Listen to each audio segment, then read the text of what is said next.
ജീവിച്ചാൽ ക്രിസ്തുവിനായി, പ്രവർത്തിച്ചാൽ ക്രിസ്തുവിനായി, മരിച്ചാൽ ക്രിസ്തുവിനായി.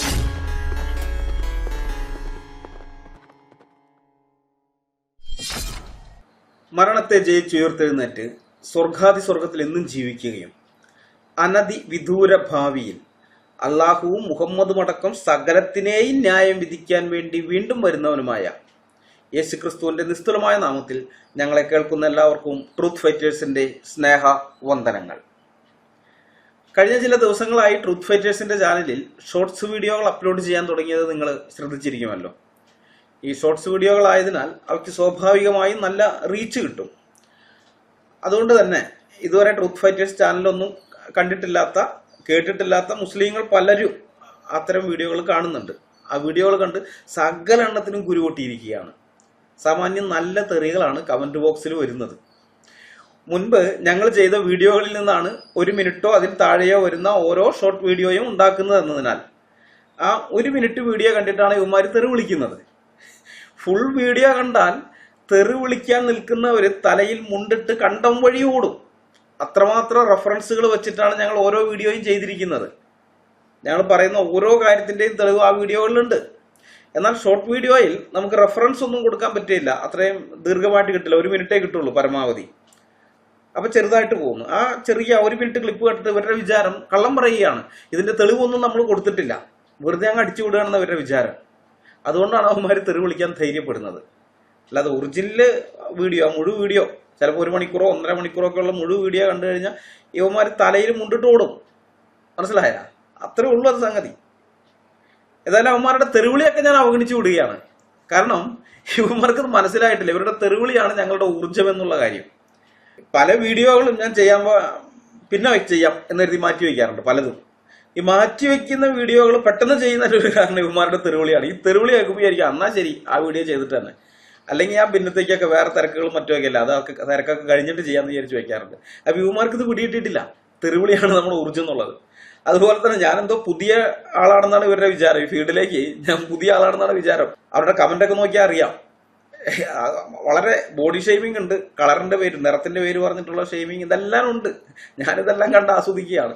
കാരണം ഇതിനൊക്കെയുള്ള മറുപടി ഓരോന്നോരോന്നായിട്ട് വീഡിയോ ആയിട്ട് തരാമെന്ന് വിചാരിക്കുന്നത്. ഇവരുടെ ഈ തെറിവിളിയാണ് ഞങ്ങളുടെ ഊർജ്ജം എന്ന് പറഞ്ഞല്ലോ. ട്രൂത്ത് ഫൈറ്റേഴ്സ് എന്ന കൂട്ടായ്മ രൂപപ്പെട്ടു വരുന്നതിൽ ഇവന്മാരുടെ തെറിവിളിക്ക് ഒരു പ്രധാന പങ്കുണ്ട്. 10-15 കൊല്ലം മുമ്പ് ഖുർആനിൽ നിന്നും ഹദീസുകളിൽ നിന്നുമുള്ള തെളിവുകൾ വെച്ച് ഞാൻ ഫേസ്ബുക്കിൽ ഇസ്ലാമിക വിഷയങ്ങൾ പോസ്റ്റ് ചെയ്യാൻ തുടങ്ങിയപ്പോൾ അന്ന് എന്നെ ഏറ്റവും ശക്തമായി എതിർത്തിരുന്നത് ക്രിസ്ത്യാനികളായിരുന്നു. അവർ ഖുർആന് ഹദീസുകളൊന്നും വായിച്ചിട്ടില്ല. 15 കൊല്ലം മുമ്പത്തെ കാര്യം പറയുന്നത്.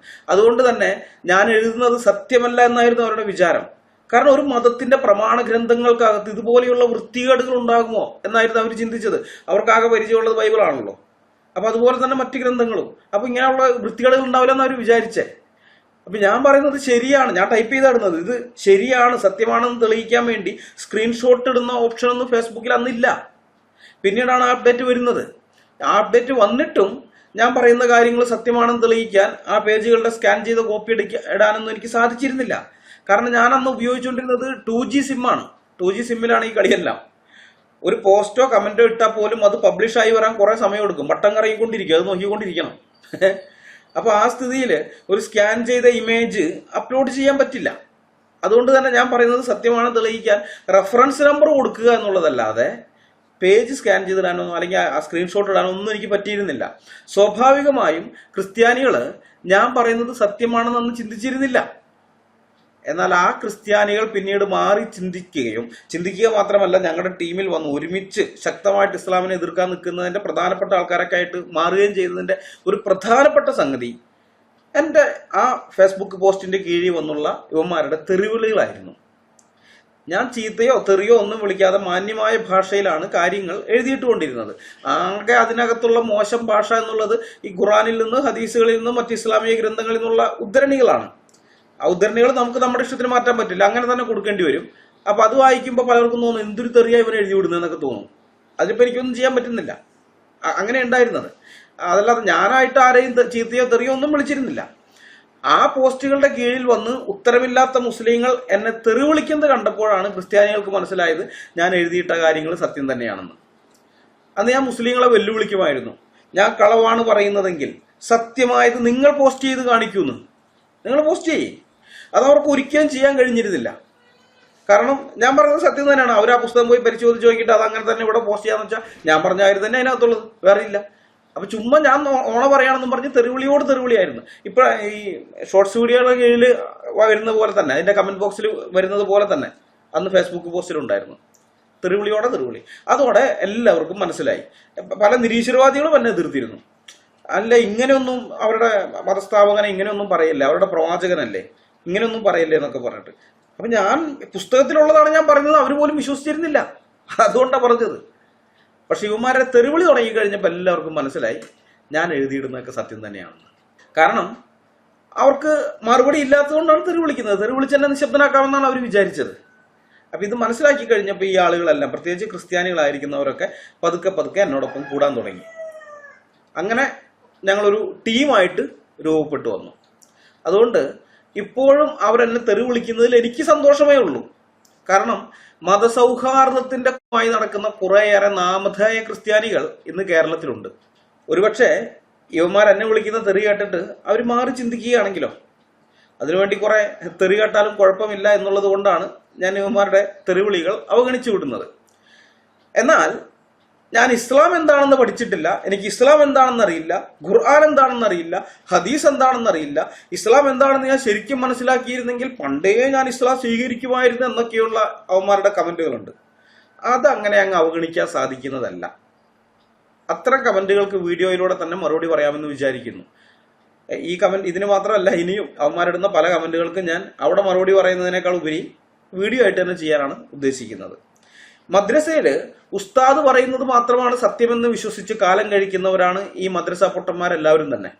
അതുകൊണ്ട് സ്വന്തം കിതാബുകളുടെ ന്യൂനതകളെക്കുറിച്ചോ അതിനകത്തുള്ള പൊട്ടത്തരങ്ങളെക്കുറിച്ചോ ഈ പാവം പൊട്ടന്മാർക്ക് യാതൊരു അറിവുമില്ല. ഹദീസുകളെ കുറിച്ച് ഞങ്ങളിട്ട ഒരു ഷോർട്ട് വീഡിയോയ്ക്ക് കീഴെ വന്ന ചില കമന്റുകൾ ഞാൻ നിങ്ങളെ കാണിക്കാം. ഷൗക്കത്ത് അലി എന്ന് പറഞ്ഞൊരുത്തം പറയാണ്, ഈ തണ്ടിക്ക് എന്തറിയാം ഹദീസിനെ പറ്റി. വേറെ ഒരു ഷിഹാബുദ്ദീൻ പറയുകയാണ്, ഹദീസ് മെത്തഡോളജി വായിച്ചിട്ടേ ഇല്ലെന്ന് മനസ്സിലായി. ഞാനത് വായിച്ചിട്ടില്ല അത്ര. അടുത്തത് വേറൊരുത്തൻ, നിനക്ക് ഹദീസിനെ കുറിച്ച് ഒരു പുണ്ണാക്കും അറിയില്ലെന്ന് മനസ്സിലായി. അടുത്ത ടീം, ഒരു ഹദീസ് തള്ളിക്കളയാനുള്ള കാരണമെങ്ങാനും നീ അറിഞ്ഞിരുന്നെങ്കിൽ ആ നിമിഷം അന്താളിച്ചു പോകുമായിരുന്നു, തല കറങ്ങി വീഴും, പിന്നെ ബോധം തിരിച്ചു വരുമ്പോൾ നീ ഇസ്ലാം സ്വീകരിച്ചിരിക്കും, നീ സത്യസന്ധമായി ചിന്തിച്ചാൽ മാത്രം. അപ്പൊ നമ്മളൊന്നും സത്യസന്ധമായി ചിന്തിക്കാത്ത ആളുകളാണെന്ന് ഇവർ പറയുന്നത്. ഈ മദ്രസ പൊട്ടന്മാരുടെ വാദം അതാണ്. ഹദീസ് മെത്തഡോളജി എന്നാൽ എന്തോ വലിയ സംഭവമാണെന്നാണ് മദ്രസയിൽ വെച്ച് ഇവന്മാരോട് ഉസ്താദ് പറഞ്ഞത്. പിന്നെ കാര്യകാരണ സഹിതം ചിന്തിക്കുന്ന പരിപാടി ഇവർക്കില്ല. ഒരു വിഷയം കേൾക്കുമ്പോൾ അതിന്റെ കാരണങ്ങളും കാര്യങ്ങളും ഇതൊന്നും അങ്ങനെയുള്ള ഒരു ചിന്തയെ ഇവർക്കില്ല. ഉസ്താദ് എന്ത് പറയുന്നു അത് കണ്ണുടച്ച് വിശ്വസിക്കും. ഇത് ഇന്നലെ തുടങ്ങിയതല്ല, 1400 കൊല്ലമായിട്ട് ഇത് തന്നെയാണ്. മുഹമ്മദ് എന്ന് പറഞ്ഞു എന്റെ മുമ്പാകെ ഒരു മലക്ക് പ്രത്യക്ഷപ്പെട്ടു. അത് വിശ്വസിക്കാൻ കുറെ പൊട്ടന്മാരന്നുണ്ടായി. മലക്ക് പ്രത്യക്ഷപ്പെട്ടതിന് ഒരു തെളിവ് എടുക്കാനുണ്ടോ? ചോദിച്ചില്ല. ചോദിച്ച ആൾക്കാരുണ്ട് കേട്ടാ, ഖുറൈശികൾ ചോദിച്ചിട്ടുണ്ട്. ചോദിച്ചവരൊക്കെ ചീത്ത വിളിക്കുകയും തെറി പറയുകയും ചെയ്യാണ് അള്ളാഹു ഖുർആന്റെ അകത്ത്. വളരെ മോശമായിട്ടാണ് അവരൊക്കെ അധിക്ഷേപിച്ചിരിക്കുന്നത്. അതാ ചെയ്തത്, തെളിവൊന്നും കൊടുത്തിട്ടില്ല. അതല്ലാതെ മുസ്ലിങ്ങളായ ടീമുകളുണ്ടല്ലോ, അവരുടെ കാര്യം ഞാൻ പറയുന്നത്. ഇവന്മാരും ചോദിച്ചില്ല. മുഹമ്മദിനോട് എനിക്കിപ്പോൾ ഒരു വഹി വന്നു, എന്താ തെളിവ്? മലക്ക് വന്നു എന്നുള്ളതിന് എന്തെങ്കിലും ദൃക്സാക്ഷി ഉണ്ടോ? ഒരു രണ്ടാമതൊരു സാക്ഷി? മുഹമ്മദ് എന്ന് പറയുന്ന ഒറ്റ മനുഷ്യൻ പറയുന്നത് മാത്രമാണ് ഇവരുടെ വേദവാക്യം, വേറെ ഒന്നുമില്ല. അയാൾ എന്ത് പറയുന്നു അതൊക്കെ അങ്ങനെ തന്നെ കണ്ണുടച്ച് വിശ്വസിക്കാം. ആ പാറ്റേണാണ് ഇന്നും തുടർന്നു പോരുന്നത്. ഉസ്താദ് എന്ത് പറയുന്നു അത് തന്നെ സത്യം, അങ്ങനെ തന്നെ വിശ്വസിക്കും.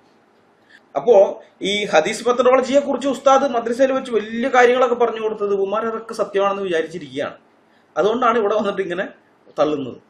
എന്റെ മുസ്ലിം സുഹൃത്തുക്കളെ, നിങ്ങൾ വിചാരിക്കുന്നത് പോലെ നിങ്ങളുടെ രണ്ടാം പ്രമാണമായ ഹദീസ് അത്ര വലിയ സംഗതിയൊന്നുമല്ല. ഹദീസ് മെത്തഡോളജി എന്ന് പറയുന്നത്, അല്ലെങ്കിൽ ഹദീസ് നിദാന ശാസ്ത്രം എന്നൊക്കെ പറയുന്നത് മഹാ കോമഡിയാണ്. ഇതൊന്നും ആദ്യകാലത്ത് ഉണ്ടായിരുന്നില്ല. ഈ ബുഖാരിയും മുസ്ലിമും തിർമിദിയും ഇബ്നു മാജയും അബൂദാവൂദും നസായിയും ഒക്കെ ഹദീസ് ശേഖരിക്കുന്ന സമയത്ത് നിങ്ങൾ ഈ പറയുന്ന ഹദീസ് മെത്തഡോളജി ഒന്നും ഉണ്ടായിരുന്നില്ല. അതൊക്കെ പിൽക്കാലത്തെ ഇസ്ലാമിക പണ്ഡിതന്മാർ ഉണ്ടാക്കിയെടുത്ത ഉഡായിപ്പുകളാണ്. ഹദീസ് നിദാന ശാസ്ത്രത്തിന്റെ പൊള്ളത്തരം മുസ്ലിങ്ങൾ തിരിച്ചറിഞ്ഞിരുന്നെങ്കിൽ അന്താളിച്ചു പോവുകയല്ല ചെയ്യുക, ചിലപ്പോൾ അന്ത്യശ്വാസം തന്നെ ഒലിച്ചു പോകും. ഇത്രയും നാളും എന്നെ പമ്പര വിഡ്ഢിയാക്കിയല്ലോ എന്ന് ഓർത്തിട്ട്, എന്നെ മാത്രമല്ല എന്റെ ഉപ്പാന്റെ തലമുറയായിട്ട് ഞങ്ങളെ പമ്പര വിഡ്ഢികളാക്കിയല്ലോ എന്ന് ഓർത്തിട്ട് ചിലപ്പോൾ അന്ത്യശ്വാസം വലിച്ചു പോകും. അമ്മാതിരി ഉഡായിപ്പാണ് ഈ ഹദീസ് നിദാന ശാസ്ത്രം എന്ന് പറയുന്നത്. സ്വഹീഹായ ഹദീസുകൾ ശേഖരിക്കുന്നതിന് ഇവർ പറയുന്നത് പോലെയുള്ള ഒരു മാനദണ്ഡം അതൊന്നും ഉണ്ടായിരുന്നില്ല. അങ്ങനെ മാനദണ്ഡം വെച്ചുള്ള പരിശോധനയാണ് അവര് ഉപയോഗിച്ചിരുന്നതെങ്കിൽ, ആ പരിശോധനയുടെ അടിസ്ഥാനത്തിലാണ് ഹദീസുകളെല്ലാം ശേഖരിച്ചിരുന്നത് വിചാരിക്കുക. മുഹമ്മദിന് ശേഷം 240 കൊല്ലം കഴിഞ്ഞ് ബുഖാരി വരുന്നു. ഒരാൾ 30ാമത്തെ വയസ്സിൽ അടുത്ത തലമുറയെ ജനിപ്പിച്ചു എന്ന് കരുതിയാൽ പോലും 8ാമത്തെ തലമുറയിലാണ് ബുഖാരി വരുന്നതെന്ന് സാരം. ബുഖാരി തനിക്ക് കിട്ടിയ വിവരത്തിന്റെ ആധികാരികത പരിശോധിക്കാൻ വേണ്ടി ഇടയിലുള്ള എല്ലാവരുടെയും സത്യസന്ധത എത്രമാത്രം ഉണ്ടെന്ന് അന്വേഷിക്കുന്നു. 6 ലക്ഷം ഹദീസുകളിൽ നിന്നും വെറും 7000 ചില്ലാനും മാത്രം ഹദീസുകൾ എടുത്ത് അദ്ദേഹം ബാക്കിയുള്ളതൊക്കെ തള്ളിക്കളയുകയാണ്. അതിനുശേഷം ഇമാം മുസ്ലിം വരുന്നു. ബുഖാരിക്ക് ശേഷം ഒരു 40 കൊല്ലങ്ങൾക്ക് ശേഷം 280 ആ കാലഘട്ടത്തിൽ, ഹിജ്റ 280 കാലഘട്ടത്തിൽ, അതായത് 9ാമത്തെ തലമുറയിൽ പുള്ളിയും 6 ലക്ഷത്തോളം ഹദീസുകൾ പരിശോധിക്കുന്നു. പരിശോധനയിൽ ഇമാം ബുഖാരിക്ക് സത്യസന്ധരായി തോന്നിയ പലരും കള്ളന്മാരാണെന്ന് ഇമാം മുസ്ലിമിന് മനസ്സിലാകുന്നു. മുസ്ലിം അവരെയൊക്കെ തള്ളുന്നു. കൂടാതെ ബുഖാരി കള്ളന്മാരാണെന്ന് പറഞ്ഞ് തള്ളിയ പല ആൾക്കാരും സത്യസന്ധരാണെന്നും മുസ്ലിമിന് മനസ്സിലാകുന്നു. അവരുടെയൊക്കെ ഹദീസുകൾ മുസ്ലിം സ്വീകരിക്കുന്നു. അതിനുശേഷം അടുത്ത കൂട്ടർ വരുന്നു. ഇബ്നു മാജയും തിർമിദിയും അബൂദാവൂദും നസായിയും ഒക്കെ 10ാം തലമുറയ്ക്ക് ശേഷം, 300 കൊല്ലം ഹിജ്റ 300-ന് ശേഷം അവർ വരുന്നു. ഇവരും ഈ 6 ലക്ഷം ഹദീസുകൾ പരിശോധിക്കുന്നു. പരിശോധനയിൽ ബുഖാരിക്കും മുസ്ലിമിനും സത്യസന്ധരായി തോന്നിയ പലരെയും കള്ളന്മാരെന്ന് മുദ്രകുത്തി ഇവരിൽ ചിലർ തള്ളിക്കളയുന്നു. അതുപോലെ ബുഖാരിക്കും മുസ്ലിമിനും കള്ളന്മാരായി തോന്നിയ പലരെയും കള്ളന്മാരല്ല എന്ന് കണ്ട് അവരുടെ ഹദീസുകൾ അവർ സ്വീകരിക്കുന്നു. മനസ്സിലായ? അങ്ങനെയാണ് ഉണ്ടായിട്ടുള്ളത്. അപ്പൊ ഇവര് പറയുന്നത് പോലെയുള്ള ഹദീസ് നിദാന ശാസ്ത്രം അനുസരിച്ച് സ്വഹീഹായ ഹദീസുകളെ തെരഞ്ഞെടുക്കുകയായിരുന്നു അവർ ചെയ്തതെങ്കിൽ, ഒരേ മാനദണ്ഡം തന്നെയാണ് എല്ലാ ഹദീസ് സമാഹർത്താക്കളും ഉപയോഗിച്ചിരുന്നതെങ്കിൽ എല്ലാവർക്കും കിട്ടുന്ന ഹദീസുകളും ഒന്ന് തന്നെ ആയിരിക്കും എന്നതിൽ സംശയത്തിന് അവകാശമില്ല. എന്നാൽ അങ്ങനെയല്ല ഉണ്ടായത്. ഹദീസുകൾ സ്വീകരിക്കുന്നതിന് നിയതമായ ഒരു മാർഗരേഖ അവർക്കുണ്ടായിരുന്നില്ല എന്ന് വ്യക്തമാണ്. അതുകൊണ്ടാണ് ഓരോരുത്തർ തങ്ങൾക്ക് ഇഷ്ടമുള്ള ഹദീസുകൾ സ്വീകരിച്ചതും തങ്ങൾക്ക് ഇഷ്ടമുള്ള ഹദീസുകൾ തള്ളിയതും, അല്ലെങ്കിൽ ഇഷ്ടമില്ലാത്ത ഹദീസുകൾ തള്ളിയതും. ഇങ്ങനെ ചില ആൾക്കാരുടെ മനോബോധത്തിനൊത്തവണ്ണം തള്ളേണ്ടതും കൊള്ളേണ്ടതുമാണോ മുസ്ലിങ്ങളെ നിങ്ങളുടെ പ്രമാണങ്ങൾ? ആണോ? ഇതാണ് എൻ്റെ ഒന്നാമത്തെ ചോദ്യം. തീർന്നില്ല, വേറൊരു കാര്യം കൂടിയുണ്ട്. മാലിക് മുവാത്ത എന്ന് പറഞ്ഞൊരു സംഭവമുണ്ട്. മാലിക് മുവാത്ത സത്യത്തിൽ ബുഖാരിക്ക് മുമ്പേ ഹദീസ് ശേഖരിച്ചത് ഇമാം മാലിക്കാണ്. അദ്ദേഹത്തിന്റെ ഹദീസ് സമാഹരണം അറിയപ്പെടുന്നത് മാലിക് മുവാത്ത എന്ന പേരിലാണ്. ഇന്നുള്ള മുസ്ലിങ്ങളിൽ ബഹുഭൂരിപക്ഷവും മാലിക് മുവാത്തയെ അംഗീകരിക്കുന്നില്ല. അതിന്റെ കാരണം മുഹമ്മദിനെ കുറിച്ച് മാലിക് മുവാത്തയിലുള്ള വിവരണങ്ങൾ ഇന്നത്തെ പരിഷ്കൃത സമൂഹത്തിന് മുമ്പിൽ അവതരിപ്പിക്കാൻ കൊള്ളില്ല എന്നുള്ളത് കൊണ്ടാണ്. ഇമാം ബുഖാരി പോലും മാലിക് മുവാത്തയിലെ പല ഹദീസുകളും മയപ്പെടുത്തിയാണ് തന്റെ ഹദീസ് സമാഹാരത്തിൽ ചേർത്തിരിക്കുന്നത്. മനസ്സിലായോ? മയപ്പെടുത്തിയത്. ഈ മയപ്പെടുത്തിയത് ഇങ്ങനെയാണെങ്കിൽ, ബുഖാരിയിലൊക്കെ ഇപ്പം നമ്മൾ കാണുന്ന സാധനം ഉണ്ടല്ലോ, മയപ്പെടുത്തിയത് അങ്ങനെയാണെങ്കിൽ മയപ്പെടുത്താത്തത് എങ്ങനെയായിരിക്കുന്നത് നിങ്ങൾ ഊഹിച്ചാൽ മതി. അപ്പൊ നിങ്ങൾക്ക് പിടികിട്ടും. ഈ മാലിക് മുവാത്തയെ കുറിച്ച് CN അഹമ്മദ് മൗലവി തന്റെ സഹീഹ് ബുഖാരിയുടെ മുഖവുരയിൽ എഴുതിയിരിക്കുന്നത് ഇങ്ങനെയാണ്. ഇന്ന് നമ്മുടെ കയ്യിലുള്ള ഹദീസ് ഗ്രന്ഥങ്ങളിൽ ഏറ്റവും പഴക്കമുള്ളത് ഇമാം മാലിക്കിന്റെ മുവാത്തയാണ്. ആ ഗ്രന്ഥം അദ്ദേഹം രചിച്ചത് മദീനയിൽ വെച്ചാണ്. ചരിത്രകാരന്മാരുടെ കണക്കനുസരിച്ച് മദീനയിൽ 12,000 സ്വഹാബികൾ ഉണ്ടായിരുന്നു. വിവിധ ആവശ്യങ്ങൾക്കായി അവരിൽ 2,000 പേർ പുറത്തുപോയിരുന്നു. കഴിച്ച് 10,000 പേർ മദീനയിൽ തന്നെയാണ് ഉണ്ടായിരുന്നത്. തിരുമേനിയുടെ നിർദ്ദേശങ്ങളെയും ചർച്ചകളെയും കുറിച്ച് സൂക്ഷ്മജ്ഞാനം ഉണ്ടായിരിക്കുക ഈ മദീനക്കാർക്ക് തന്നെയാണ്. ഇതെല്ലാം കൂടി ഓർത്ത് ഇമാം മാലിക് മദീനയിൽ തന്നെ താമസമാക്കി. തിരുമേനിയുടെ വാക്കുകളും ചര്യകളും അങ്ങേയറ്റ സൂക്ഷ്മതയോടെ അന്വേഷിച്ചറിഞ്ഞ് രേഖപ്പെടുത്തിക്കൊണ്ടിരുന്നു. അവസാനം അദ്ദേഹത്തിന് ആകെ ശേഖരിച്ചെടുക്കാൻ കഴിഞ്ഞത് എത്ര ഹദീസുകളാണ്? ഏതാണ്ട് 300 ഹദീസുകൾ മാത്രം. ഇമാം മാലിക് ജീവിച്ചതോ 86 കൊല്ലവും, ഹിജ്റ 90 മുതൽ 179 വരെ. CN അഹമ്മദ് മൗലവി സ്വഹീഹ് ബുഖാരിയുടെ മുഖവുര, പേജ് 91. 86 കൊല്ലം മദീനയിൽ തന്നെ ജീവിച്ചിരുന്ന ഇമാം മാലിക്കിന് തന്റെ 86 വർഷത്തെ ജീവിതത്തിൽ ആകെ ശേഖരിക്കാൻ കഴിഞ്ഞത് 300ഓളം ഹദീസുകൾ മാത്രം. ഈ 10,000ഓളം സ്വഹാബിമാരെയൊക്കെ കണ്ടിട്ട് അദ്ദേഹത്തിന് 86 കൊല്ലം കൊണ്ട് ശേഖരിക്കാൻ കഴിഞ്ഞത് 300ഓളം ഹദീസുകൾ മാത്രം. പക്ഷെ അതിനും 10-60 കൊല്ലം കഴിഞ്ഞ് അറേബ്യൻ ഉപഭൂഖണ്ഡത്തിന് പുറത്തു നിന്നും വന്ന ബുഖാരി ശേഖരിച്ചതോ 6 ലക്ഷത്തോളം ഹദീസുകൾ. 6 ലക്ഷത്തോളം ഹദീസുകൾ. അതിൽ നിന്ന് അദ്ദേഹത്തിന് ശരിയാണെന്ന് തോന്നി തെരഞ്ഞെടുത്തത് 7,000 ചില്ലാനും ഹദീസുകളും. അപ്പൊ എന്റെ ചോദ്യം, ആദ്യം ജീവിച്ചിരുന്ന ഈ സ്വദേശിക്ക് കിട്ടാത്ത ഹദീസുകൾ എങ്ങനെയാണ് മുസ്ലിങ്ങളെ പിൽക്കാലത്ത് വന്ന വിദേശിക്ക് കിട്ടിയത്? ഉസ്ബെക്കിസ്ഥാൻകാരനാണല്ലോ ഇദ്ദേഹം, അവിടുത്തുകാരനാണ്. അപ്പൊ എങ്ങനെയാണ് ഈ മദീനയിൽ തന്നെ ജീവിച്ചിരുന്ന ഇമാം മാലിക്കിന് കിട്ടാത്ത ഹദീസുകൾ, അറബി മാതൃഭാഷയായ അതേ നാട്ടിൽ ജനിച്ചു വീണ സ്വദേശിയായിരിക്കുന്ന ആൾക്ക് കിട്ടാത്ത ഹദീസുകൾ ഈ വിദേശിക്ക് കിട്ടിയത്, പുറമേ നിന്ന് വന്ന വിദേശിക്ക് കിട്ടിയത്. മാത്രമല്ല, എങ്ങനെയാണ് ഇത്രയധികം ഹദീസുകൾ പിൽക്കാലത്ത് സ്വഹീഹായി മാറിയത്? ആദ്യം ജീവിച്ചിരുന്ന സ്വദേശിക്ക് സ്വഹീഹായി തോന്നിയത് വെറും 300 ഹദീസുകൾ അല്ലെങ്കിൽ 300-ൽ താഴെ ഹദീസുകളാണെങ്കിൽ പിന്നീട് വന്ന വിദേശിക്ക് അതിന്റെ 21 ഇരട്ടി ഹദീസുകൾ സ്വഹീഹായി മാറിയത് എന്ത് മാതൃക വിദ്യ കൊണ്ടായിരുന്നു മുസ്ലിങ്ങളെ? പറ, എന്തായിരുന്നു അതിനുപയോഗിച്ച ടെക്നിക്ക്? നിങ്ങളുടെ ഈ ഹദീസ് നിദാന ശാസ്ത്രം അനുസരിച്ച് നോക്കിയാൽ തന്നെ മനസ്സിലാവും. സ്വഹീഹായി നിങ്ങൾ കൊണ്ടു നടക്കുന്ന ബുഖാരിയും മുസ്ലിമും പോലും വിശ്വസിക്കാൻ പറ്റില്ല, തള്ളിക്കളയേണ്ടി വരുമെന്ന്. സ്വഹീഹിന്റെ ഗതി ഇതാണെങ്കിൽ മറ്റുള്ളവയുടെ കാര്യം, സുനാനായിരിക്കുന്നവയുടെ കാര്യമൊന്നും പ്രത്യേകിച്ച് പറയേണ്ടതില്ലല്ലോ. ഈ ഹദീസ് നിദാന ശാസ്ത്രത്തിലെ ഒരു പ്രധാന കാര്യമാണ് കള്ളം പറയുന്നവർ റിപ്പോർട്ട് ചെയ്യുന്ന ഹദീസുകൾ സ്വീകരിക്കാനോ ആ ഹദീസുകൾ മറ്റുള്ളവരോട് പറയാനോ അല്ലെങ്കിൽ മറ്റുള്ള ആൾക്കാരോട് പോയിട്ട് റിപ്പോർട്ട് ചെയ്യാനോ പാടില്ല എന്നുള്ളത്. കളവ് പറയുന്നവരെ മാറ്റി നിർത്തി വിശ്വസ്തരിൽ നിന്ന് മാത്രമേ ഹദീസുകൾ റിപ്പോർട്ട് ചെയ്യാവൂ എന്ന തലക്കെട്ടിൽ സ്വഹീഹ് മുസ്ലിമിന്റെ ആമുഖത്തിൽ നൽകിയിരിക്കുന്ന ഹദീസ് ഇങ്ങനെയാണ്. മുഗീറത്ത് ഇബ്നു ശുഅബ നിവേദനം. നബി പറഞ്ഞു, കളവാണെന്ന് താൻ മനസ്സിലാക്കുന്ന ഒരു ഹദീസ് ഒരാൾ റിപ്പോർട്ട് ചെയ്താൽ അവനും കള്ളന്മാരിൽപ്പെട്ടവനാണ്. സ്വഹീഹ് മുസ്ലിം വാല്യം 1 പേജ് 59-60. ഈ ഹദീസ് അനുസരിച്ച് പ്രമുഖ ഹദീസ് സമാഹർത്താവായ ബുഖാരി കള്ളനാണെന്നും അക്കാരണത്താൽ ബുഖാരിയിലുള്ള ഒറ്റ ഹദീസും വിശ്വാസയോഗ്യമല്ല എന്നും തെളിയിക്കാനായിട്ട് സാധിക്കും. സ്വഹീഹ് ബുഖാരി വോളിയം 7 ബുക്ക് 64 ഹദീസ് നമ്പർ 268. സുന്ന.com പോയി കഴിഞ്ഞ് നിങ്ങൾ നോക്കിയാൽ സുന്ന.com സ്വഹീഹ് ബുഖാരി 5355 ഹദീസ്. അബൂ ഹുറൈറ നിവേദനം. പ്രവാചകൻ പറഞ്ഞു, ഒരാൾ സമ്പന്നനായിരിക്കുമ്പോൾ നൽകുന്ന ദാനമാണ് ഏറ്റവും നല്ല ദാനം. കൊടുക്കുന്ന കൈയാണ് എടുക്കുന്ന കൈയേക്കാൾ നല്ലത്. എന്ന് വെച്ചാൽ ഇത് ബൈബിളിൽ നിന്നുള്ള കോപ്പിയടിയാണ്. കർത്താവായ യേശു ക്രിസ്തു പറഞ്ഞിട്ടുള്ളതാണ്, വാങ്ങുന്നതിനേക്കാൾ കൊടുക്കുന്നത് ഭാഗ്യം എന്ന് പറഞ്ഞിട്ടുള്ളത് അപ്പോസ്തല പ്രവൃത്തിയിൽ പൗലോസ് അപ്പോസ്തലനെ ഉദ്ധരിക്കുന്നുണ്ട്. ആ സംഗതി തന്നെയാണ് ഇത് എടുത്തിരിക്കുന്നത് ഇവിടെ. കൊടുക്കുന്ന കൈയാണ് എടുക്കുന്ന കൈയേക്കാൾ നല്ലത്. നിങ്ങളുടെ ആശ്രിതർക്ക് പിന്തുണ നൽകാൻ നിങ്ങൾ ആദ്യം തുടങ്ങണം. എന്ന് വെച്ച് കഴിഞ്ഞാൽ നിങ്ങൾ ആശ്രയിച്ചിട്ട് ഇരിക്കുന്ന നിങ്ങളുടെ ഭാര്യമാര്, മക്കള്, പിന്നെ വെപ്പാട്ടിമാര്, ദാസന്മാര്, ദാസിമാര്, ഇങ്ങനെയുള്ളവർ, അല്ലെങ്കിൽ അടിമകൾ, അടിമ സ്ത്രീകൾ, അടിമ പുരുഷന്മാരും ആയിരിക്കുന്ന ആൾക്കാർ, ഇങ്ങനെയുള്ളവർക്ക് നിങ്ങൾ കൊടുത്തു തുടങ്ങണം. അവരെ നിന്ന് എടുക്കുകയല്ല, അവർക്ക് നിങ്ങൾ കൊടുത്തു തുടങ്ങണം. ഈ ഹദീസ് അബൂ ഹുറൈറ പറഞ്ഞു കഴിഞ്ഞതിന് ശേഷം എന്തുണ്ടായിന്ന് വെച്ചാൽ അവിടെ ഭയങ്കര പ്രശ്നം ഉണ്ടായി. അവിടെ ആളുകൾ കുടുംബനാഥന്മാരോട് അല്ലെങ്കിൽ യജമാനന്മാരോട് അടിമകൾ ചോദിക്കാൻ തുടങ്ങി. ഭാര്യ പറയുകയാണ്, ഒന്നുകിൽ എനിക്ക് ഭക്ഷണം നൽകണം, അല്ലെങ്കിൽ എന്നെ വിവാഹമോചനം ചെയ്യണം. മര്യാദയ്ക്ക് തീറ്റ പോലും ഭാര്യമാർക്ക് കൊടുത്തിരുന്നില്ല. മനസ്സിലായി? അത് ഓർക്കണം. അവർ എനിക്ക് ഭക്ഷണം നൽകണം, അല്ലെങ്കിൽ വിവാഹമോചനം ചെയ്യണം. ഇത് തന്നെ അടിമകൾ ഇത് തന്നെയാണ് പറയുന്നത്, എനിക്ക് ഭക്ഷണം തരൂ, എന്റെ സേവനം ആസ്വദിക്കൂ, ഭക്ഷണം തന്നു കഴിഞ്ഞതിന് ശേഷം ഞാൻ നിങ്ങളെ സേവിച്ചോളാം.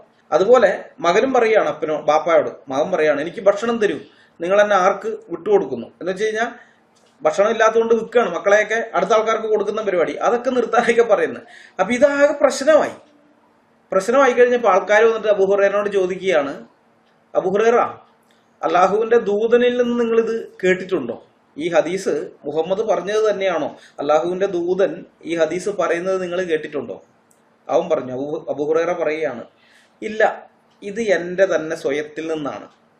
എന്ന് വെച്ചാൽ ഈ ഹദീസ് വാങ്ങുന്നതിനേക്കാൾ കൊടുക്കുന്നത് ഭാഗ്യമെന്ന് കർത്താവ് പറഞ്ഞിരിക്കുന്ന കാര്യം പൗലോസ് ഉദ്ധരിച്ചിട്ടുള്ളത് അബൂ ഹുറൈറ പഴയ യഹൂദനായിരുന്നല്ലോ. അപ്പൊ അബൂ ഹുറൈറ അത് ഉദ്ധരിക്കുകയാണ്. ആ സാധനം കോപ്പി അടിച്ചിട്ട് മുഹമ്മദിന്റെ പേരിൽ പറഞ്ഞതാണ്.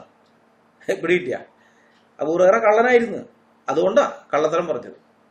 മുഹമ്മദ് പറയാത്ത കാര്യം മുഹമ്മദിന്റെ പേരിൽ പറഞ്ഞിരിക്കുകയാണ്. ഈ ഹദീസ് തുടങ്ങുന്നത് എങ്ങനെയാണ്? നിങ്ങൾ നോക്ക്. അബൂ ഹുറൈറ തുടങ്ങുന്നത് ദ പ്രോഫറ്റ് സെഡ് എന്ന് പറഞ്ഞുകൊണ്ടാണ്. ഖാല റസൂലുള്ളാഹി, അള്ളാഹുവിന്റെ റസൂല് പറഞ്ഞു, പ്രോഫറ്റ് സെഡ് എന്ന് പറഞ്ഞുകൊണ്ടാണ്. എന്നാൽ ജനത്തിന് സംശയം വന്നു, അബൂ ഹുറൈറ, താങ്കൾ ഇത് അള്ളാഹുവിന്റെ അപ്പോസ്തലിൽ നിന്ന് കേട്ടുവോ എന്ന് ചോദിച്ചപ്പോൾ അബൂ ഹുറൈറ പറയാണ്, no, it is from my own self. അത് ഞാൻ എൻ്റെ കയ്യിൽ നിട്ടതാണ്, എന്റെ സ്വന്തമാണ്, എന്റെ സ്വയത്തിൽ നിട്ടതാണ്. അതായത് അബൂ ഹുറൈറ സ്വന്തമായി ചമച്ചുണ്ടാക്കിയ ഹദീസാണിത്. മനസ്സിലായോ? സ്വന്തമായി ചമച്ചുണ്ടാക്കിയ ഹദീസ്. നബിയുടെ പേരിൽ അബൂ ഹുറൈറ കള്ളം കെട്ടിച്ചമച്ചു എന്ന് വ്യക്തമായി മനസ്സിലാക്കിയിട്ടും ബുഖാരി ഇത് തന്റെ സമാഹാരത്തിൽ, ഹദീസ് സമാഹാരത്തിൽ ചേർത്തിരിക്കുന്നു. അതുകൊണ്ടാണല്ലോ നമുക്കിത് വായിച്ച് മനസ്സിലാക്കാൻ പറ്റിയത്. ഇത് മാത്രമല്ല, അബൂ ഹുറൈറയുടെ ധാരാളം ഹദീസുകളുണ്ട്. അപ്പൊ ഹദീസ് നിദാന ശാസ്ത്രം അനുസരിച്ച് അബൂ ഹുറൈറ മാത്രമല്ല, കളവായ ഹദീസ് റിപ്പോർട്ട് ചെയ്ത ബുഖാരിയും കള്ളനാണ്. കാരണം മുഹമ്മദ് പറഞ്ഞിട്ടുണ്ട്, കളവാണെന്ന് തെളിഞ്ഞ ഒരു ഹദീസ് ആരെങ്കിലും റിപ്പോർട്ട് ചെയ്താൽ അവനും കള്ളന്മാരിൽപ്പെട്ടവനാണ്, അവരുടെ കൂട്ടത്തിലുള്ളവനാണ്. ഇത് മുഹമ്മദ് പറഞ്ഞതാണ്. അങ്ങനെ വരുമ്പോൾ ബുഖാരിയും കള്ളനാണ്. തീർന്നില്ല, വേറൊരു ഹദീസ് നോക്കാം. അബൂ ഹുറൈറ പറയുന്നു, ആപത്തുകൾ മൂലം അനുഭവപ്പെടുന്ന ക്ലേശങ്ങളിൽ നിന്നും, പരാജയം അനുഭവപ്പെടുന്നതിൽ നിന്നും, വിധിയുടെ തിന്മ ബാധിക്കുന്നതിൽ നിന്നും, ശത്രുക്കൾ സന്തുഷ്ടരാകുന്ന സാഹചര്യങ്ങൾ ഉടലെടുക്കുന്നതിൽ നിന്നും കാത്തുരക്ഷിക്കുവാനായി തിരുമേനി അള്ളാഹുവിനോട് പ്രാർത്ഥിക്കാറുണ്ടായിരുന്നു. ഈ ഹദീസിന്റെ റാവികളിൽ ഒരാളായ, റാവികൾ എന്ന് പറയുന്നത് ചെയിൻ ഓഫ് റിപ്പോർട്ടേഴ്സിൽ വരുന്ന റിപ്പോർട്ടുകൾ ഇത് ചെയ്യുന്ന ഹദീസ്, കാരണം ഇത് തലമുറകൾ 8-9 തലമുറയിലാണല്ലോ ഓരോരുത്തരൊക്കെ ഇത് ശേഖരിക്കുന്നത്. അപ്പൊ ഇടയിൽ കുറെ ആൾക്കാരുണ്ട്. അവൻ പറയാണ് എന്നോട് ഇന്ന ആള് പറഞ്ഞു, അവൻ പറയണം എന്നോട് ഇന്ന ആള് പറഞ്ഞു. ഇങ്ങനെ പുറകോട്ട് പോയിട്ട് അവസാനത്ത് മുഹമ്മദിൽ എത്തിക്കുകയാണ് ചെയ്യുന്നത്. അപ്പൊ ഇടയിലുള്ള ടീമുകൾ, അതിലൊരാളാണ് സുഫിയാൻ പറയുകയാണ്, 3 കാര്യങ്ങളിൽ നിന്ന് രക്ഷിക്കാൻ തിരുമേനി പ്രാർത്ഥിച്ചിരുന്നത് മാത്രമാണ് ഹദീസിലുള്ളത്. ഒറിജിനൽ ഹദീസില് ഈ പുള്ളിക്ക് സുഫിയാൻ ഇത് കേട്ട് കഴിഞ്ഞപ്പോൾ അതിനകത്തുള്ളത് 3 കാര്യങ്ങളിൽ നിന്ന് രക്ഷിക്കാൻ വേണ്ടി തിരുമേനി പ്രാർത്ഥിച്ചിരുന്നത് മാത്രമാണ് ഹദീസിലുള്ളത്. പക്ഷെ ഇപ്പൊ നമ്മൾ കണ്ട ഈ ഹദീസിനകത്ത് 4 കാര്യങ്ങളുണ്ട്. 4 കാര്യങ്ങളിൽ നിന്ന്. അപ്പൊ സുഫിയാൻ പറയാണ്, അതിലൊന്ന് ഞാൻ കൂട്ടിച്ചേർത്തതാണ്. മുഹമ്മദ് പറഞ്ഞത് 3 കാര്യങ്ങള്, പക്ഷെ ഇപ്പൊ ഹദീസിൽ 4 ഉണ്ട്. ആ 4-മത്തത് ഞാൻ കൂട്ടിച്ചേർത്താണ്. പക്ഷെ ആ ഒന്ന് ഏതാണെന്ന് എനിക്കിപ്പോ ഓർമ്മയില്ല. സ്വഹീഹ് ബുഖാരി അധ്യായം 90 ഹദീസ് നമ്പർ 2144 CN അഹമ്മദ് മൗലയുടെ തർജ്ജമ. ഇപ്പോൾ അതിന് 4 കാര്യങ്ങളിൽ നിന്ന് രക്ഷിക്കാനായിട്ട് മുഹമ്മദ് പ്രാർത്ഥിച്ചു. അങ്ങനെയാണ് ഹദീസിലുള്ളത്. യഥാർത്ഥ ഹദീസിൽ ഉണ്ടായിരുന്നത് 3 എണ്ണമാണ്. ഒരെണ്ണം സുഫിയാൻ കൂട്ടിച്ചേർത്തതാണ്. പക്ഷെ സുഫിയാൻ കൂട്ടിച്ചേർത്ത ആ ഒന്ന് ഏതാണെന്നുള്ള കാര്യം ആർക്കും അറിയില്ല, ലോകത്ത് ആർക്കും അറിയില്ല. മുസ്ലിങ്ങൾ ഇപ്പൊ ഈ 4ഉം മുഹമ്മദ് പറഞ്ഞതായിട്ട് വിശ്വസിച്ചുകൊണ്ട് നടക്കുകയാണ്. അപ്പൊ ഇവിടെ ഹദീസിൽ കൂട്ടിച്ചേർക്കൽ നടത്തിയിട്ടുള്ളത് സുഫിയാനാണ്. കൂട്ടിച്ചേർക്കൽ നടത്തപ്പെട്ട ഹദീസാണെന്ന് അറിഞ്ഞിട്ടും, എന്ന് വെച്ചാൽ അത് കള്ള ഹദീസാണ്, വ്യാജ ഹദീസാണെന്ന് അറിഞ്ഞിട്ടും ബുഖാരി അത് തന്റെ ഹദീസ് സമാഹാരത്തിൽ ചേർത്തിരിക്കുന്നു. അതുകൊണ്ട് തന്നെ ഹദീസ് നിദാന ശാസ്ത്രം അനുസരിച്ച് ബുഖാരി കള്ളനായി മാറുകയാണ് ഇവിടെ. മനസ്സിലായ? ബുഖാരി കള്ളനാണ്. ഇനി അബൂ ഹുറൈറ മുഹമ്മദിന്റെ പേരിൽ കള്ളം പറയുന്നുണ്ടെന്ന് ജനങ്ങൾ തന്നെ പറഞ്ഞിരുന്നു എന്ന കാര്യം സ്വഹീഹ് മുസ്ലിമിൽ റിപ്പോർട്ട് ചെയ്തിട്ടുണ്ട്. അത് നോക്കിക്കോ. അബൂ റസീൻ നിവേദനം, ഒരിക്കൽ അബൂ ഹുറൈറ ഞങ്ങളിലേക്ക് പുറപ്പെട്ടു. അദ്ദേഹം തന്റെ കൈകൊണ്ട് സ്വന്തം നെറ്റിയിൽ അടിച്ചുകൊണ്ട് പറഞ്ഞു, ഞാൻ അള്ളാഹുവിന്റെ റസൂലിന്റെ മേൽ കളവ് പറയുന്നുവെന്ന് നിങ്ങൾ പറഞ്ഞുവല്ലോ. അങ്ങനെ നിങ്ങൾ നല്ലവരും ഞാൻ ദുർമാർഗിയുമായിരിക്കാൻ അറിയുക. ഞാൻ സാക്ഷിയാകുന്നു, റസൂൽ പറയുന്നതായി ഞാൻ കേട്ടു, നിങ്ങളിൽ ഒരാളുടെ ചെരുപ്പിന്റെ ഒരു പട്ട മുറിഞ്ഞാൽ അത് നന്നാക്കാതെ മറ്റേ ചെരുപ്പ് മാത്രമായി നടക്കരുത്. സഹീഹ് മുസ്ലിം വാല്യം 3 ഭാഗം 37 ഹദീസ് നമ്പർ 69. സുന്ന.com പോയിട്ട് സഹീഹ് മുസ്ലിം എടുത്താൽ 2098 ഹദീസ്. അപ്പൊ ഇവിടെ അബൂ ഹുറൈറ സ്വന്തം തലയ്ക്കടിച്ചുകൊണ്ട് പറയുന്നത് കണ്ടോ, ഞാൻ അള്ളാഹുവിന്റെ റസൂലിന്റെ മേൽ കളവ് പറയുന്നുവെന്ന് നിങ്ങൾ പറഞ്ഞുവല്ലോ എന്നാണ് വിലപിക്കുന്നത്. മുഹമ്മദിന്റെ പേരിൽ കളവ് പറഞ്ഞുകൊണ്ട് അല്ലെങ്കിൽ കളവായ ഹദീസുകൾ പറയുന്ന ആളാണ് അബൂ ഹുറൈറ. അതുകൊണ്ടാണ് നാട്ടുകാർ അങ്ങനെ ഒരു ആരോപണം പറഞ്ഞത്. ഇതിന്റെ പശ്ചാത്തലം കൂടി നിങ്ങൾ മനസ്സിലാക്കണം. ആദ്യകാലത്ത് ഈ യുദ്ധം ചെയ്യാൻ പ്രാപ്തിയുള്ള സമയത്തൊക്കെ ഇവർ പോയിട്ട് യുദ്ധം ചെയ്യുകയും കൊള്ളമുതൽ പിടിച്ചെടുക്കുകയും മറ്റുമൊക്കെ ചെയ്തിരുന്നു. അങ്ങനെ കൊള്ളമുതലൊക്കെ ഇതാക്കി അടിമ സ്ത്രീകളെയും കിട്ടും, ഒട്ടകങ്ങളെ കിട്ടും, കുതിരകളെ കിട്ടും, പിന്നെ മറ്റു വസ്തുവകകൾ, പടത്തൊപ്പിയും സ്വർണം പലതും ഇവർക്ക് യുദ്ധമുതലിന്റെ ഇതായിട്ട് ഗനീമത്തായിട്ട് ഇവർക്ക് കിട്ടിയിട്ടുണ്ട്. അങ്ങനെയൊക്കെയുള്ള ഒരു കാലം ഉണ്ടായിരുന്നു. പക്ഷെ പ്രായമായി, അബൂ ഹുറൈറയ്ക്കൊക്കെ പ്രായമായി. ഈ കിട്ടിയൊന്നും സമ്പാദിച്ചു വയ്ക്കുന്ന ശീലമില്ല, ഇവറ്റുകൾ ഇതൊക്കെ ചെലവാക്കി കളയായിരുന്നു. അപ്പൊ അബൂ ഹുറൈറയ്ക്കൊക്കെ പ്രായമായി കഴിഞ്ഞപ്പോൾ യുദ്ധത്തിന് പങ്കെടുത്തിട്ട് ചിലർ കിട്ടാൻ വകുപ്പില്ല. അപ്പൊ പുള്ളി ചെയ്ത പരിപാടിയാണ് ഹദീസുകൾ പറഞ്ഞു, ജനങ്ങളുടെ ഹദീസുകൾ അറിയിച്ചു കൊടുക്കുന്നു. അപ്പൊ മതാധ്യാപകൻ എന്നുള്ള നിലയിൽ എന്തെങ്കിലും തിന്നാൻ കിട്ടും, അല്ലെങ്കിൽ ഭക്ഷണം എന്തെങ്കിലുമൊക്കെ കിട്ടുക, ഭക്ഷണ കൂലി എന്തെങ്കിലുമൊക്കെ കിട്ടുമല്ലോ. അപ്പൊ പിന്നെ പുള്ളിയുടെ ജീവിതം അങ്ങനെയായിരുന്നു, ഹദീസ് പറഞ്ഞു കൊടുത്തുകൊണ്ട് ജീവിക്കുന്നു. അപ്പൊ കൂടുതൽ ചില്ലറ കിട്ടാൻ വേണ്ടി സ്വന്തം കയ്യിൽ നിന്ന് ഹദീസ് എടുത്തിട്ട് ഇങ്ങനെ അങ്ങ് പറയാണ്, നാട്ടുകാരോട് പറയായിരുന്നു. അങ്ങനെയാണ് കയ്യിൽ നിന്ന് ഹദീസ് ഇടുന്ന പരിപാടി ഇദ്ദേഹം തുടങ്ങുന്നത്. ഇദ്ദേഹം മാത്രമല്ല, ബാക്കിയുണ്ട്. അത് ഇവന്മാർ ഇനിയും ചൊറിയാണെന്നുണ്ടെങ്കിൽ ഞാനത് വേറെ വീഡിയോ ആയിട്ട് ചെയ്യാം. എങ്ങനെയാണ് വ്യാജ ഹദീസുകളെല്ലാം രൂപപ്പെട്ടു വന്നത്, അതിന്റെ പശ്ചാത്തലം എന്താണെന്നൊക്കെ ഉള്ളത്. ഇവർ ചൊറിയാണെന്നുണ്ടെങ്കിൽ, അല്ലാന്നുണ്ടെങ്കിൽ ഇപ്പൊ അത് പ്രധാന വിഷയമായിട്ട് ഞാൻ കരുതുന്നില്ല. നമുക്ക് അതിനേക്കാളും പ്രധാനപ്പെട്ട പലതും കൂടെ പറയാനുണ്ട്. അത് അതിനു വേണ്ടിയുള്ള സമയം ഇതിനു വേണ്ടി കളയണ്ടെന്ന് വെച്ചിട്ടാണ്. പക്ഷെ ഒരു ചൊറിയാണെങ്കിൽ നിവൃത്തിയില്ല, ഞാൻ എടുക്കാം. അപ്പോ മുഹമ്മദ് തന്നെ പറഞ്ഞിരിക്കുന്നത് എന്താണ്? മുഹമ്മദ് പറഞ്ഞത് എന്റെ മേൽ കളവ് പറയുന്നവരെ കാത്തിരിക്കുന്നത് നരകാഗ്നിയാണ്, അവൻ നരകത്തിലൊരു ഇരിപ്പിടം ഒരുക്കിക്കൊള്ളട്ടെ എന്നാണ് മുഹമ്മദ് വേറൊരിടത്ത് പറഞ്ഞിട്ടുള്ളത്. അങ്ങനെയുള്ള ഒരുവൻ പറഞ്ഞ ഹദീസുകളാണ് ബുഖാരിയിലും മുസ്ലിമിലും മറ്റെല്ലാ ഹദീസ് സമാഹാരങ്ങളിലും കൂടുതലായിട്ടുള്ളത്. ഈ അബൂ ഹുറൈറയുടെ ഹദീസുകളൊക്കെ ഏറ്റവും കൂടുതൽ അബൂ ഹുറൈറയാണ് ഹദീസുകൾ വന്നിരിക്കുന്നത്. ഇത് എന്നിട്ട് ആയിഷ ചോദ്യം ചെയ്യുന്നുണ്ട്. ആയിഷ ചോദിക്കുന്നത്, നിനക്ക് ഇത്രമാത്രം ഹദീസ് എവിടെ നിന്ന് കിട്ടി? അപ്പൊ അബൂ ഹുറൈറ പറയുന്നുണ്ട്, വിശ്വാസികളുടെ മാതാവേ, താങ്കൾ മറ്റുള്ള സ്ത്രീകളുമായിട്ട് പരദൂഷണം പറഞ്ഞും മറ്റുമൊക്കെ ഇരുന്ന സമയത്ത് അവരുടെ പരദൂഷണം മാത്രമല്ല, തലമുടി ചെയ്യുന്ന കാര്യമൊക്കെ പറയുന്നത്, പേൻ നോക്കിയും തലമുടി ചെയ്യുകയും പരദൂഷണവും പറഞ്ഞൊക്കെ ഇരുന്ന സമയത്ത് ഞാൻ നബിയോട് കൂടെ തന്നെ നടന്ന് ഇതെല്ലാം കേട്ട് പഠിക്കുകയായിരുന്നു എന്നാണ് അബൂ ഹുറൈറ തിരിച്ചു പറയുന്ന മറുപടി. ഓക്കെ, അപ്പൊ ഇങ്ങനെയുള്ളൊരു വ്യക്തി ആയതുകൊണ്ടാണ് അബൂ ഹുറൈറയിൽ നിന്ന് ധാരാളം ഹദീസുകൾ വന്നിരിക്കുന്നത്. എന്നാൽ നാട്ടുകാർ പറയുന്നത് അബൂ ഹുറൈറ മുഹമ്മദിന്റെ പേരിൽ കളവ് കെട്ടിച്ചമച്ച് പറയുന്ന ആളാണ്. മാത്രമല്ല, ചോദ്യം ചെയ്യുന്ന സമയത്ത് ചില ഹദീസുകളുടെ കാര്യത്തിൽ ചോദ്യം ചെയ്യുമ്പോണ്ട് ഈ അബൂ ഹുറൈറ എന്ന് പറയുന്നുണ്ട്, ഇല്ല നബി അങ്ങനെ പറഞ്ഞിട്ടില്ല, ഞാനിത് എന്റെ കയ്യിൽ നിന്ന് എടുത്തിട്ട് പറഞ്ഞതാണ് എന്നൊക്കെ. മനസ്സിലായ? സഹീഹ് ബുഖാരി 5355 ഹദീസ് നമ്മൾ കണ്ടല്ലോ, സുനാ.കോമിലത്തെ.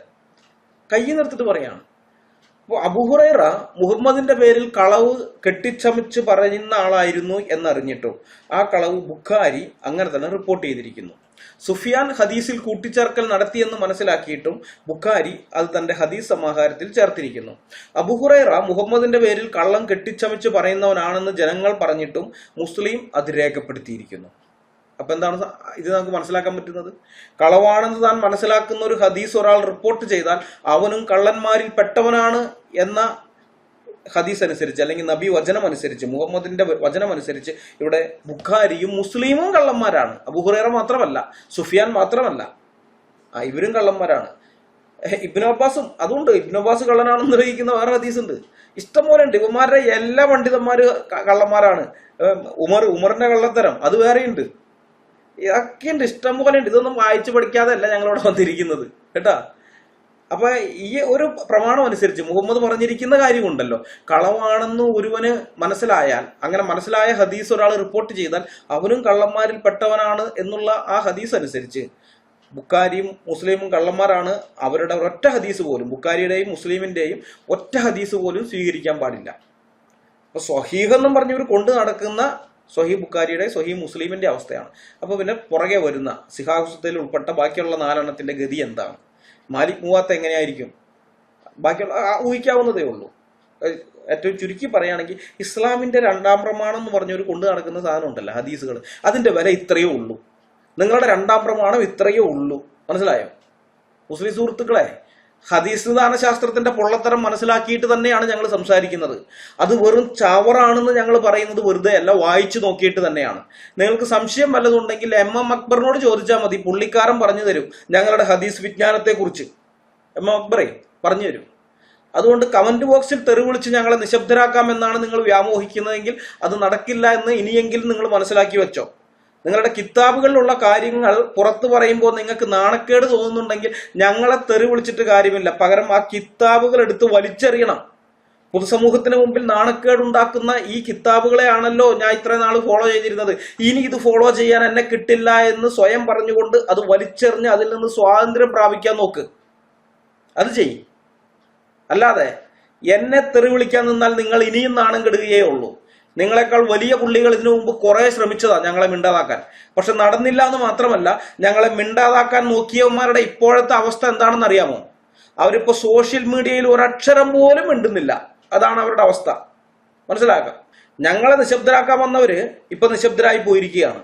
അവര് ശ്രമിച്ചിട്ട് നടക്കാത്തത് നിങ്ങളെ കൊണ്ട് തെറി വിളിച്ച് നടത്തിക്കളയാമെന്ന് നിങ്ങൾ ചിന്തിച്ചാൽ നിങ്ങൾ വിഡ്ഢികളുടെ സ്വർഗത്തിലാണ് ഇരിക്കുന്നത് എന്ന് മാത്രമേ എനിക്ക് പറയാനുള്ളൂ. ഞങ്ങളെ നിശബ്ദരാക്കാൻ വേണ്ടി നിങ്ങൾക്ക് ചെയ്യാൻ പറ്റുന്ന വേറൊരു കാര്യമുണ്ട്. പണ്ട് മുഹമ്മദ് ചെയ്ത കാര്യം, മുഹമ്മദിനെ വിമർശിച്ച ആൾക്കാർക്കെതിരെ മുഹമ്മദ് ചെയ്ത കാര്യം, മുഹമ്മദിനെ വിമർശിച്ച കവിതകൾ ചൊല്ലിയിരുന്ന 110 വയസ്സുണ്ടായിരുന്ന അബു അഫാക്കിന്റെ കാര്യത്തിലും, കാബിനുൽ അഷറഫിന്റെ കാര്യത്തിലും, അസ്മാ ബിന്ദു മർവാന്റെ കാര്യത്തിലും, അബു റാഫിന്റെ കാര്യത്തിലും മുഹമ്മദ് ചെയ്ത കാര്യം, ഇരുട്ടിന്റെ മറവിൽ കൊട്ടേഷൻ സംഘങ്ങളെ വിട്ട് ഈ വിമർശകരെ തട്ടിക്കളയുകയായിരുന്നു മുഹമ്മദ് ചെയ്തത്. നിങ്ങളുടെ നബി ചെയ്തത് നിങ്ങൾക്ക് മാതൃകയാണല്ലോ. ആ മാതൃക ഉപയോഗിച്ച് മാത്രമേ നിങ്ങൾക്ക് ഞങ്ങളെ നിശബ്ദരാക്കാൻ പറ്റൂ. അതല്ലാതെ ഒരു രീതിയിലും നിങ്ങൾക്ക് ഞങ്ങളെ മിണ്ടാതാക്കാൻ സാധിക്കില്ല. ഞങ്ങൾ പറയുന്ന കാര്യങ്ങൾക്കെല്ലാം ഇസ്ലാമിക ഗ്രന്ഥങ്ങളിൽ നിന്നോ ചരിത്ര ഗ്രന്ഥങ്ങളിൽ നിന്നോ ഞങ്ങൾ തെളിവുകൾ ഹാജരാക്കുന്നുണ്ട്. തെളിവില്ലാതെ ഞങ്ങൾ ഒരക്ഷരം പറയുന്നില്ല. അതുകൊണ്ട് തന്നെ പോലീസിനെ ഉപയോഗിച്ചോ കോടതിയെ ഉപയോഗിച്ചോ ഞങ്ങളെ നിശബ്ദരാക്കാൻ നിങ്ങൾക്ക് സാധിക്കില്ല. അതല്ലെങ്കിൽ വേറൊരു കാര്യം ചെയ്യാം. നിങ്ങളുടെ ഖുർആന് ഹദീസുകളും ഫത്തുൽ മൂയിനും തഫ്സീറുകളും മറ്റനുബന്ധ ഇസ്ലാമിക ഗ്രന്ഥങ്ങളുമെല്ലാം സർക്കാരിന് നിവേദനം കൊടുത്ത് നിരോധിപ്പിക്കുക. ഇതൊക്കെ ഞങ്ങളുടെ നബിയെ അപമാനിക്കുന്നതാണ്, ഞങ്ങളുടെ ഈമാനിന് ഇത് കോട്ടം വരുത്തുന്നതാണ്, ഞങ്ങളുടെ ദീനിനെ അവഹേളിക്കുന്ന ഗ്രന്ഥങ്ങളാണ് ഇതൊക്കെയെന്നും പറഞ്ഞുകൊണ്ട് ഖുർആൻ അടക്കമുള്ള സകലതിനെയും നിങ്ങൾ നിരോധിപ്പിക്കുക. അങ്ങനെ സർക്കാർ ആ പുസ്തകങ്ങളെല്ലാം നിരോധിച്ചു കഴിഞ്ഞാൽ പിന്നെ ഞങ്ങൾക്ക് ആ പുസ്തകങ്ങളിൽ നിന്ന് എന്തെങ്കിലും ഉദ്ധരിച്ചുകൊണ്ട് വീഡിയോ ചെയ്യാനോ ഫേസ്ബുക്ക് പോസ്റ്റുകളൊന്നും ഇടാനോ പറ്റില്ല. അത് നിയമലംഘനമാകും. നിരോധിച്ച പുസ്തകങ്ങളിൽ നിന്ന് ഞങ്ങൾ ഉദ്ധരിച്ചാൽ അത് നിയമലംഘനമാകും. അങ്ങനെ വരുമ്പോൾ ഞങ്ങളെ അറസ്റ്റ് ചെയ്ത് വിചാരണ നടത്തി നിങ്ങൾക്ക് ശിക്ഷിക്കാൻ പറ്റും. പക്ഷേ ആ പുസ്തകങ്ങളൊന്നും നിരോധിക്കാത്ത കാലത്തോളം ഞങ്ങൾ ആ പുസ്തകങ്ങളിൽ നിന്ന് ഉദ്ധരിച്ചുകൊണ്ട് 10,000 വീഡിയോകൾ ചെയ്താലും നിങ്ങൾക്ക് ഞങ്ങളെ ഒന്നും ചെയ്യാൻ പറ്റില്ല. വെറുതെ മിണ്ടാണ്ട് കേട്ടിരിക്കാനേ നിങ്ങളെ കൊണ്ട് പറ്റൂ. അത് ഇനിയെങ്കിലും മനസ്സിലാക്കിക്കോ. നിങ്ങൾ തെറി വിളിച്ചാലോ ഭയപ്പെടുത്തിയാലോ നിശബ്ദരാകുന്നവരല്ല ഞങ്ങൾ. വില കൂടിയ ഈന്തപ്പഴവും ഫ്ലൈറ്റ് ടിക്കറ്റും കിട്ടിയാൽ നിങ്ങളുടെ സ്റ്റേജുകളിൽ കയറി വന്ന് നിങ്ങൾക്ക് വേണ്ടി ഓശാന പാടുന്ന നാമധേയ ക്രിസ്ത്യാനികളുടെ കൂട്ടത്തിലും ഞങ്ങളെ ഉൾപ്പെടുത്തണ്ട. നിങ്ങൾ അങ്ങനെയുള്ള ക്രിസ്ത്യാനികളെയൊക്കെ കണ്ടിട്ടുള്ളൂ. അലക്സാണ്ടർ ജേക്കബിനെ പോലെയും ഹൂർലോസിനെ പോലെയും ഒക്കെയുള്ള തേലക്കാടിനെ പോലെയുള്ളവരെയൊക്കെ നിങ്ങൾ കണ്ടിട്ടുള്ളൂ. ഒറിജിനൽ ക്രിസ്ത്യാനികളെ നിങ്ങൾ ഇതുവരെ കണ്ടിട്ടില്ല. അതിന്റെ കുഴപ്പം നിങ്ങൾക്ക്. ഞങ്ങൾ സത്യത്തിന് വേണ്ടി നിലകൊള്ളുന്ന ക്രിസ്തുവിന്റെ സാക്ഷികളാണ്. അവസാനം വരെ ഞങ്ങൾ അങ്ങനെ തന്നെ ആയിരിക്കുകയും ചെയ്യും. ഞങ്ങളുടെ ദൈവം അതിന് ഞങ്ങളെ സഹായിക്കും. മനസ്സിലായോ? ഈ വീഡിയോ ഞാൻ ഇവിടെ അവസാനിപ്പിക്കുകയാണ്. അടുത്ത വീഡിയോയുമായി വരുന്നതുവരെ എല്ലാവരെയും കർത്താവായ യേശു ക്രിസ്തു കാത്തു സൂക്ഷിക്കുമാറാകട്ടെ. അവിടുത്തെ വിലയേറിയ നാമം മാത്രം എന്നും എന്നേക്കും വാഴ്ത്തപ്പെടട്ടെ. ആമേൻ.